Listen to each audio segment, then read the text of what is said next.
the main point remains, we are Africans. Whether your country is located in the eastern, western, southern or northern part of Africa, it shouldn't matter. We are all Africans.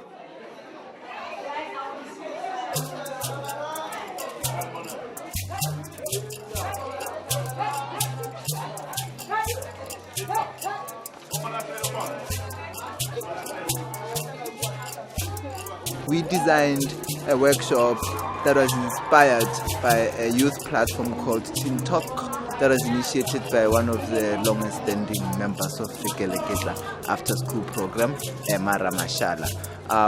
The Teen Talk platform is really a weekly platform where young people get together to speak about issues that affect them or they find important. Good afternoon and welcome to this most exclusive Teen Talk. Let's not kill Jews, call it World War II. It insults those whom you call Amakwerekweris. Where is the freedom?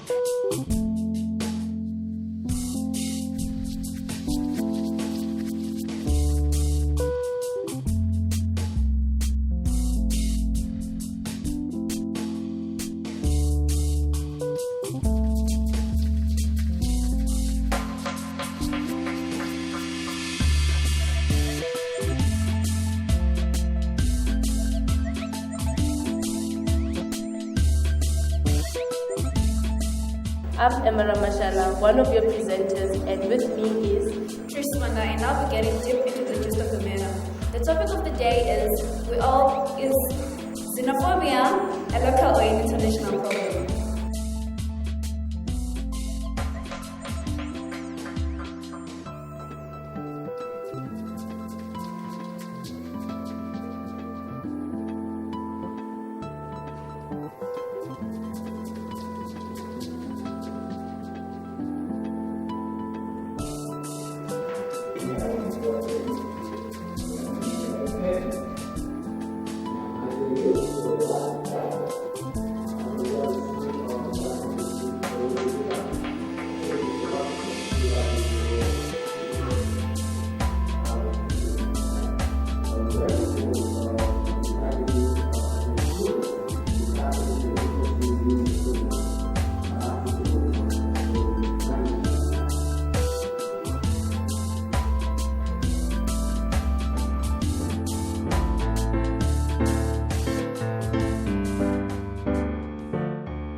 The life of patience, the fact probation, the black people in the country into observation, cause the complications of modern nation. White, black turns into discrimination as slavery. There's no such thing as a halfway crook, that's the thing. Focusing, living in a world with no peace, that's the thing. I'm worrying, burning in hate the flames as the world's ashamed. Disrespecting our culture is not the same, forget the fame. Politician factors is not to blame. What you're saying, hesitation is a little bit of praying.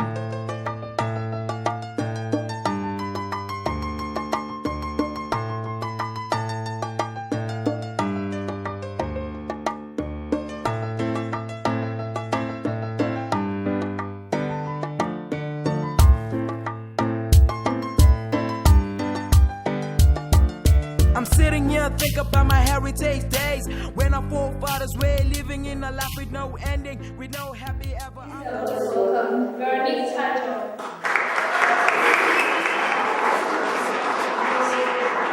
Before we go into our interview, we would like you to use this map to show us firstly where your country of origin is situated, and secondly, briefly tell us about Africa before and after the borders were established. Okay, I'm from Côte d'Ivoire, which is here, Ivory Coast. So it's in West Africa. Yes, what happened is that before the colonization, either French colonization or British colonization of Africa, there were no borders. If I take Ivory Coast, for example, it was the same country with Ghana. Like my father is from the Ghanaian side of Côte d'Ivoire, and they shared a big kingdom. So there was no division in terms of borders. And also, if I again take Côte d'Ivoire, because that's what I know better, in the north of Ivory Coast, it was the same country with Burkina Faso, Mali.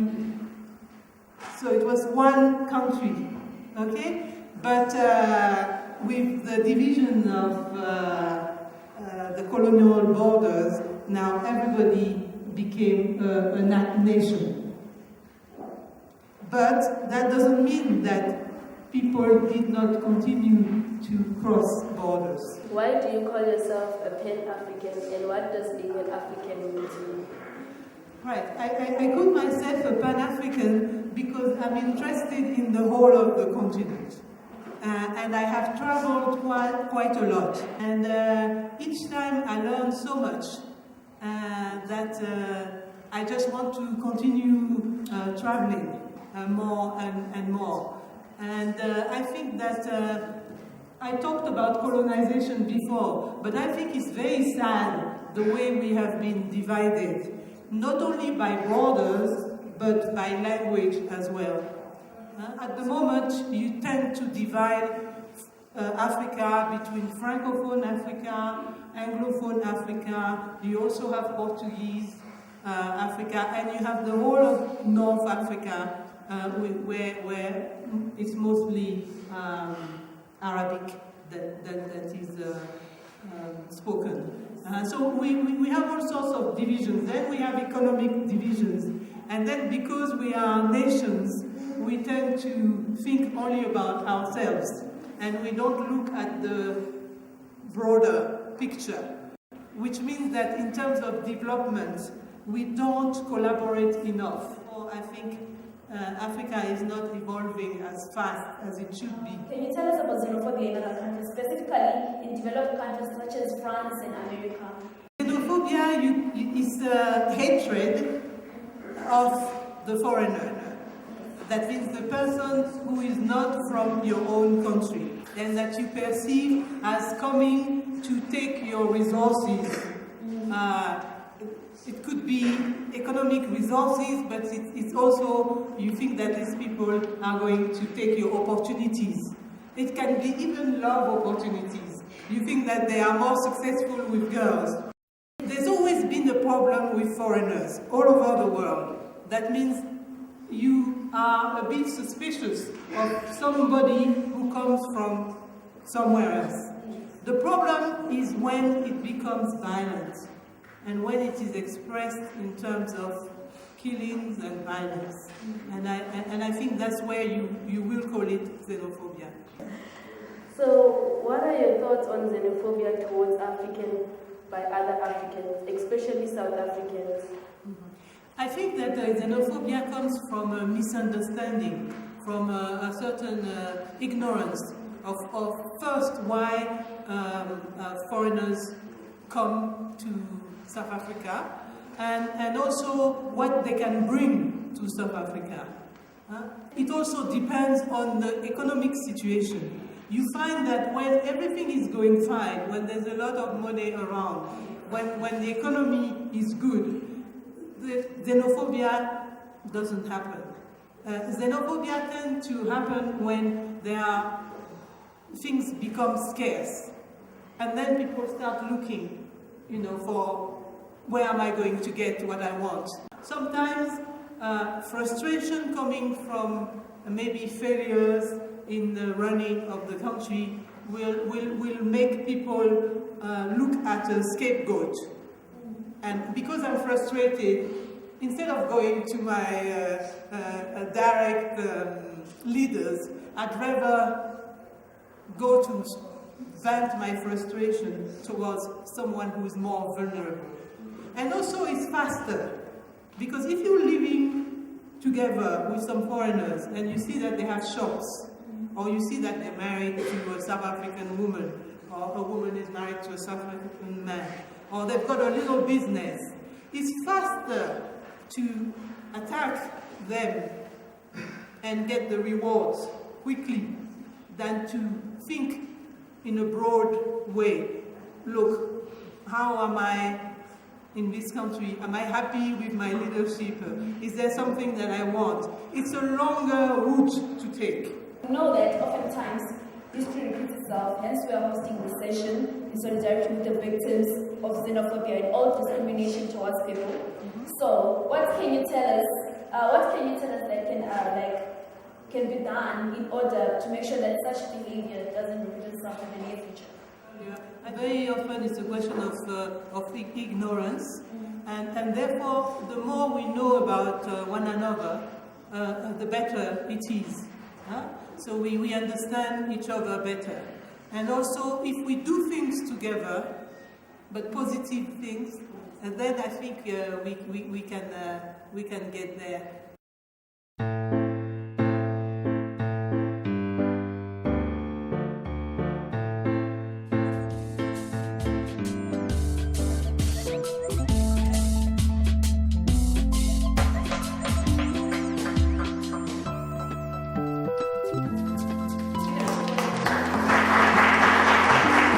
At the Constitution Hill, there's a lot of activity today. It's June 16, 2012. So the place is live with activity. We've got different schools doing different things all up in this space.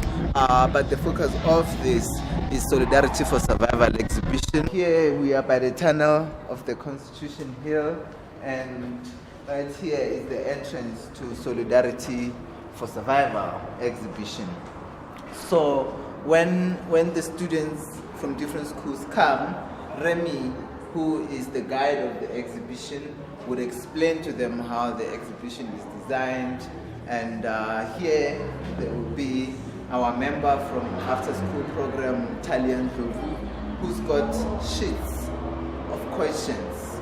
The questions are related to the exhibition, and the questions are meant as a form of an evaluation a measure, a tool to measure the impact. So you will get a question such as, are we doing enough to stand in solidarity with foreigners? Yes or no? Is xenophobia the new racism? Yes or no? So those sheets are designed to just get a sense of people's perceptions and knowledge that they currently hold within themselves before going through the exhibition. And then at the end of the exhibition, the very same question is asked. So they get another sheet where they tick yes and no to the very same answer. And then we count the votes and basically measure and judge how the exhibition itself manages to change people's perceptions about foreigners, about movement, about how people move from different countries, why people move from different countries, because that's the basis of the exhibition and the basis of understanding migration and people's movement, and of course other causes or other results of migration, which is xenophobia.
Meditation, the life of patience, the best of patience. We do not do drugs and alcohol, we don't do anything. So we actually speak for those people who are doing the same thing that we're doing. We don't know the things that other Nigerians do. When you speak, you can even go to Hebrew, for example, to watch what they do every night. This is where we're at. Okay, thank you. Let me just correct you again. I hardly sleep. I've got 3 sites here in Ibro. I'm talking about my security site.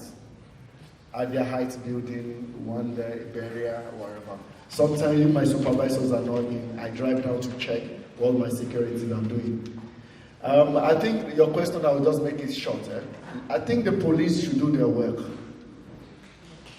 That's the only answer.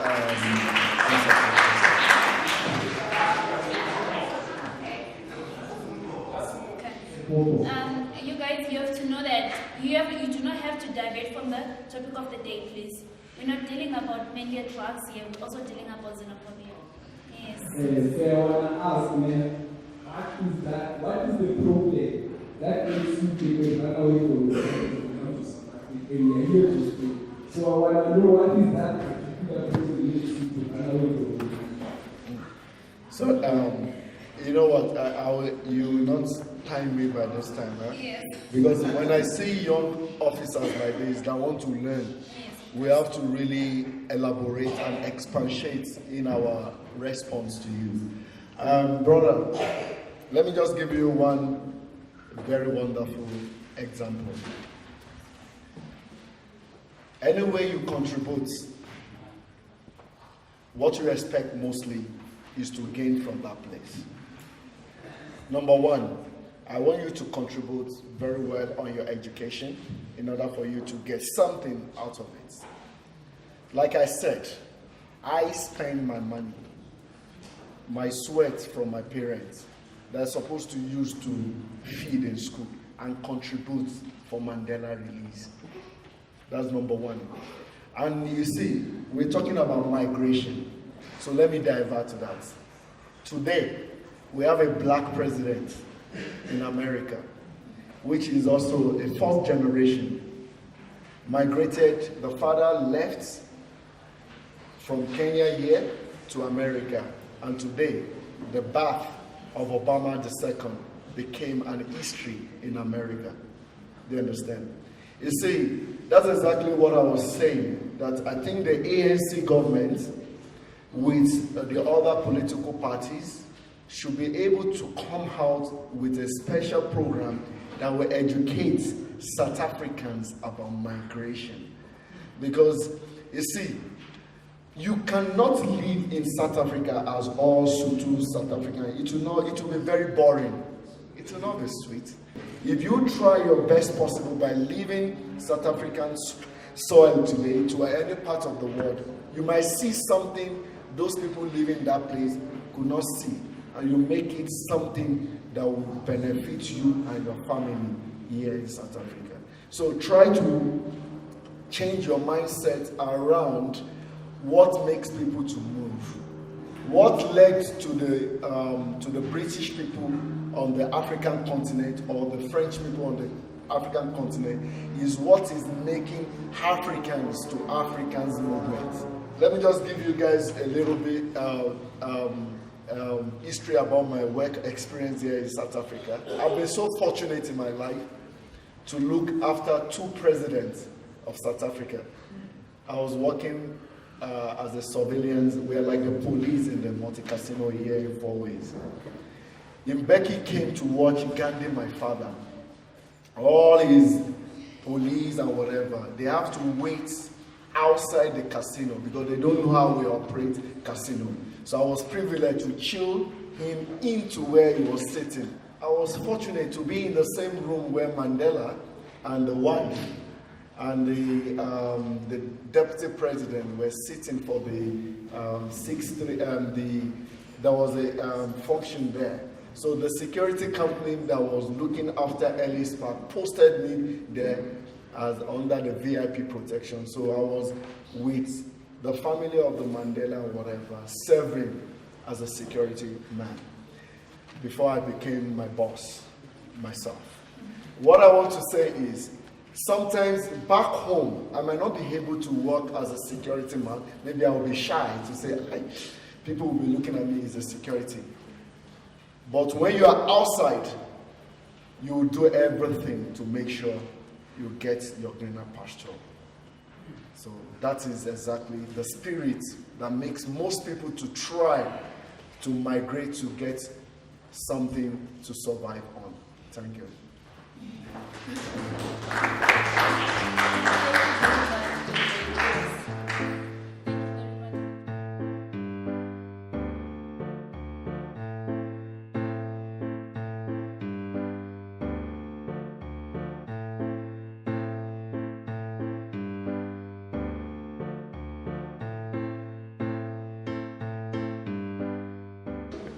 If I can just add on to what everyone said, because they've said enough. But what I can add on, just like I tell everyone who come into the exhibition, that it's not everyone who comes to South Africa because they need wives, or because they need to work, or because they need something special. Most people, they come because they've got no choice from where they're coming from.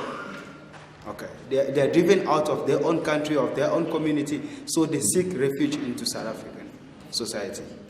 So, coming to the exhibition, the only thing that I ask people is, let's hold each other's hand. Please, the bit of the information that you got today, please take it to your community, take it back home, tell others about it. Okay. That foreigners are not alien, are not people that just come here because they need something special from us. There are people who are struggling, who need to survive.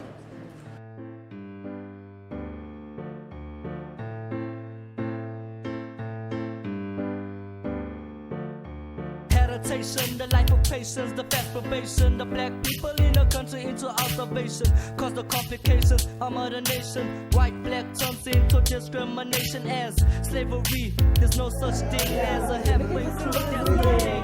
It's not silly, living in the world. That's the thing I'm worried is money in hate the place. As the world's a shame. I'd like to introduce Nyaliso and Wiz, who are going to perform a dance piece called Mission One. All I could remember thinking was, why are these people doing this?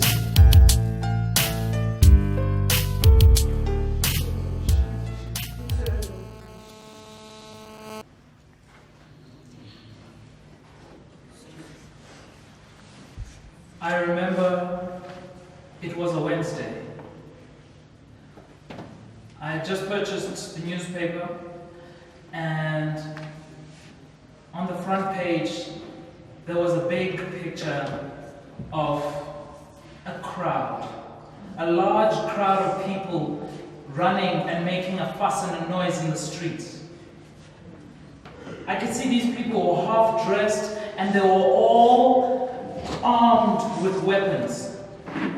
Weapons ranging from pangas, whips, chains, shamboks. Some had bricks and stones. They were all shouting and they seemed like they were going towards something in the front of the street. At the front part of the picture, there was a man. A man on the floor, and he was holding his head, crawling away from the people behind him. He was on the floor crawling, and on his head there was a big gash, a cut from the middle of his head down the side, and there was blood streaming down his face and his body. He was holding his head and he was in pain.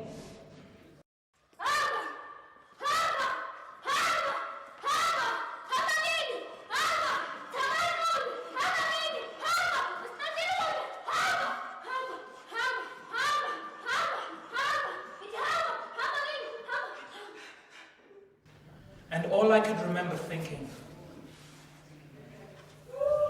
was, why are these people doing this?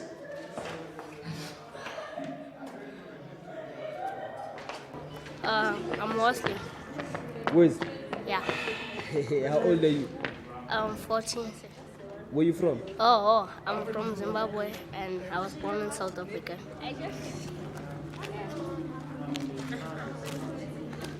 Stuff like that. That's it. No, it's just the highlights. Anyway, let me just tell you how did it start. We started as a teen talk, like telling each other problems, stuff like that. But the library said, okay. They sat down and they said, okay, let's just make shows, and they made shows. What's your name? I'm a DJ and I'm gonna be performing the icebreaker. We had to make a change in our lives, change in the school and a change in the community. Raya, our facilitator, came with the option that it should turn into a show, because then educating ourselves, we cannot have more of contributions of information to other people. We've got all the points on how to stop xenophobia. We do poetry, we do music. Yeah. And yes, I'm proud to say I am a Zulu. And yes, I'm proud to say you can call me Mozambican. We're from Josie, man. We grew up in the flats of Hillbrook. Yeah, we grew up in Hillbrook. Sun is blazing. I'm sitting here thinking about my heritage days when our forefathers were living in a life with no ending, with no happy ever after. I never lie, I can change corrections into complications. Give my application to my doctor. We are the young stars of tomorrow. The time has come to celebrate the heritage days. Every September 24th, yeah man, that's the day the black horse run this town. Clearly, some of us can get the clearly. The black horse shines over summer. Don't forget about the Hummer. Gotta run for cover because heritage is coming in harder.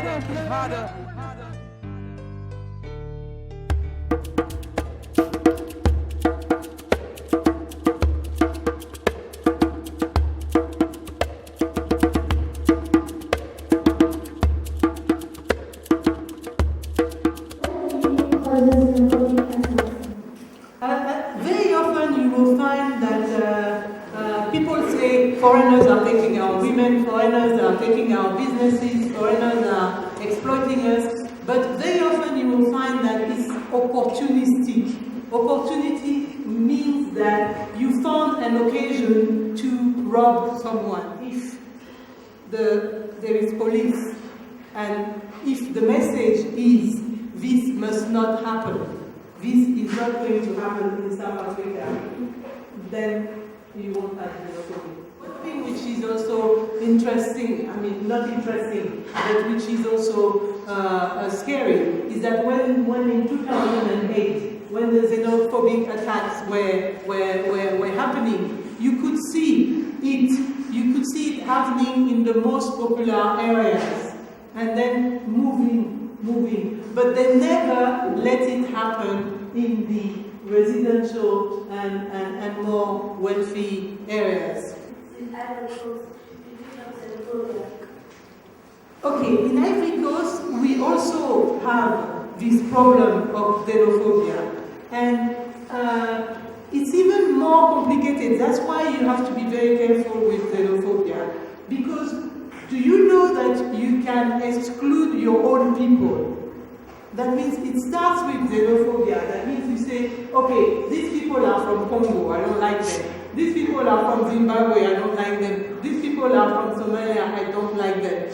But there can be a situation when it is not called xenophobia, but you could say it derives from it, is that you start disliking, hating the people who are not from your own region, or you know your own ethnic group. And that is something that can happen. And in Ivory Coast, we had a civil war recently, and it was, when people look at why we had that civil war, people understood that it was because we had started to alienate the people from the north of Côte d'Ivoire, saying that maybe those people are not real Ivorians because they're too close to Burkina Faso, Mali.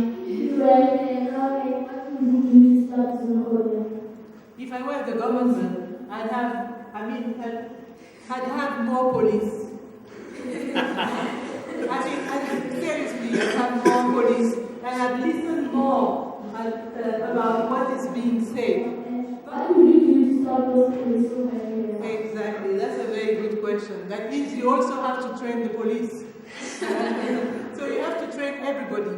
But the truth is that in a country that is doing fairly well, then you tend not to have this kind of violent reaction to foreigners. No, but you see, we are human beings.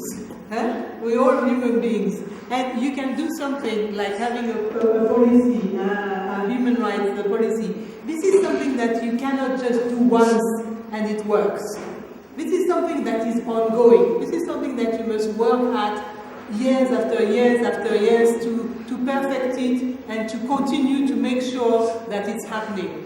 So it's there. It's like South Africa. South Africa has a beautiful constitution. Apparently, it's the best constitution in the whole world. But did it prevent xenophobia? No. Okay? So it means that whatever we do as human beings, we have to continue to work at it. It doesn't mean that we have to drop it. Good afternoon to everybody. I'm Wesley, and I'm gonna give a brief about my understanding of the fact.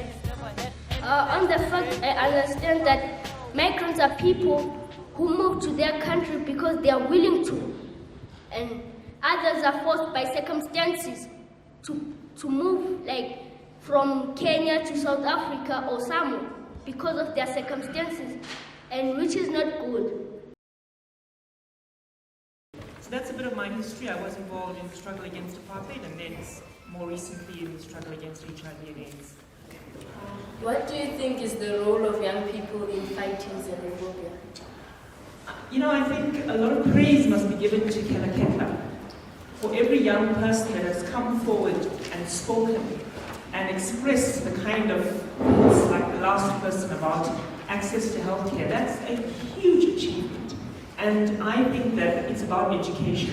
I think before we ask xenophobic questions like Nigerians are bringing drugs, we need to ask ourselves, how many times have we seen a Nigerian? Because it was the same thing that happened to us as black people in this country. We were told we are stupid, and we are told that we have no value as human beings. And we didn't accept that. Now today we are talking about solidarity, and the future of humanity is in your hands. And so that's what I would say is a challenge, and people need to come to Keleketla and learn. Yes, so how different or similar are those attacks to South Africa? It's a very, very good question. As we sit here today, African migrants fleeing Africa because of war, because of famine, going to Europe, are being detained, are being kept in horrible conditions. And if you're a nurse, if you're a doctor, then Europe will take you and they'll use you for your skills. But if you're fleeing a bad condition, then you're not worth it as a human being. So that's Greece is one example. Israel is another example of African migrants being kept out simply because they are from Africa. And so, you know, we are seeing and witnessing a huge impact on especially access to healthcare. And so, yes, there are similarities, but I think that the difference is that South Africa shouldn't be behaving in this way. We come from a very, very past which we have experienced exclusion, discrimination, and we should have learned from that and never ever do it again to another human being. After the attack, we didn't see the government coming out strongly to stop the violence. So as a migrant community living in South Africa and some concerns residents here in this country came out saying that let us create a platform to be able to speak either to government or local leaders. What do we do then to avoid in future, to avoid this type of violence? So we identify areas, like we went to Alexandra, where unfortunately the violence started. We went there, we did some community work, integration work. We do education work because you know, the learners are tomorrow's leaders. So we go to schools and educate, tell the learners about Africa, about why people come to South Africa. If we know the reason why people come here, if they know that people come here not to take jobs, but maybe because they have so many problems in their own countries. If people know that we have different cultures, but we have to adjust the cultures to understand each other as Africans. Then I think they should live together. We are reaching out the whole nation. Yes. Our work is to send a message to people. How do we live together? What can we do to live together? You know, we believe that we are all African. We have challenges, but we must work together to face our challenges. Our challenges are almost common. For a Nigerian, an Ivorian, a Cameroonian, a Congolese coming here in South Africa shouldn't be a threat to South Africans. Do you think, in your own opinion, xenophobia is the new racism? What we call apartheid, apartheid is just a group of people which are there but they don't want to see or they don't like another group of people. Xenophobia is the same. Maybe the names are different, but it's the same thing. It's like you as a migrant, you are now threatened by a group of people we call South Africans. So the names changed, but in reality it's the same thing. People are human beings, but you don't want to see them. You don't want them to be with you. So discrimination is discrimination. You discriminating a group of people, then I think there's no other word to use. So do you think we can ever, as South Africans, reach that point where we can have a xenophobia-free society? I do believe, because it's amazing that the type of work we're doing, some South Africans, and many of them, are concerned about the threat of xenophobia in this country. And that's why the work that we're doing it with South Africans. And if you say that you visited our website, you'll see that even in our executive committee, there are South Africans working with us.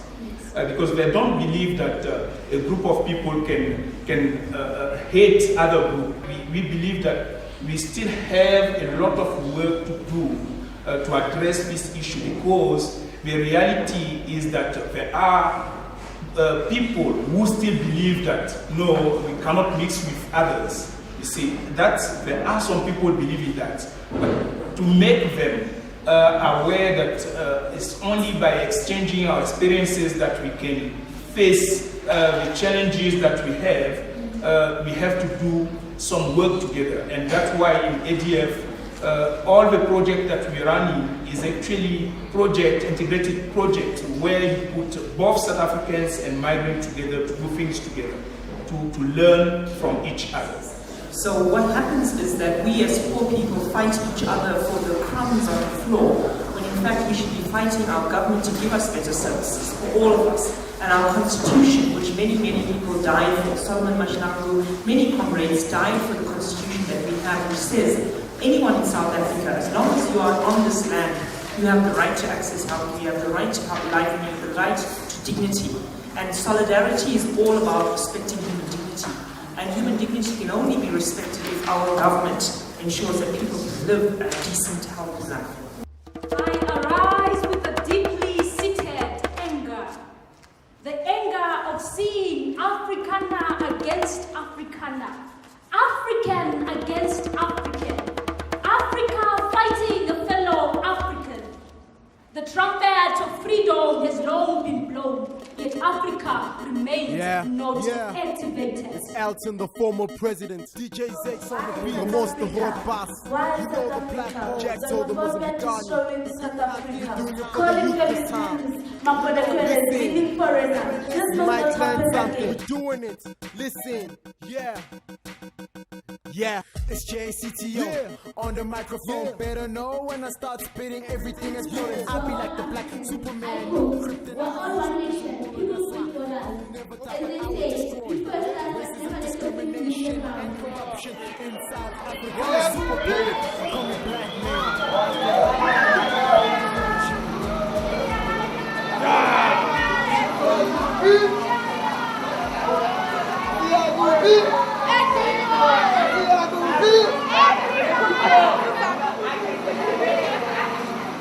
We are here today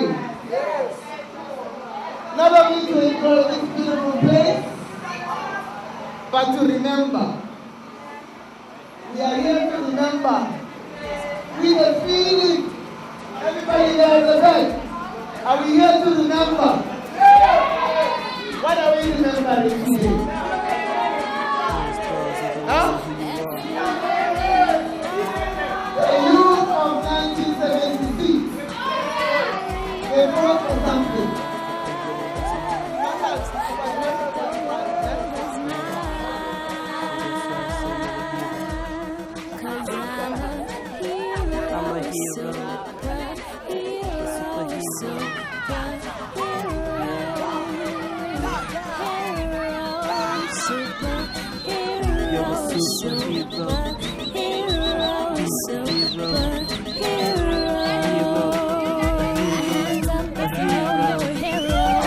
Saving lives, fighting knives, what strikes my humans rise for the fact that we are youths and we have our human rights. We're a hero-friendly smile. You can see my tears bright, right in the night. Call me Mr. Superhero Mike, cause I'll save you with my signs that you know I might wanna stop. On behalf of Keleketla Library, for not only coming today and showing solidarity, but also many of you have been involved for weeks now. Starting with Medicine Sans Frontières, Sharon, Fesile, and the team, for providing Keleketla with an opportunity to engage with the serious issue, but also experiment. So, for example, TikTok was an amazing experimentation. And what we have today here is the result of that build-up of TikTok.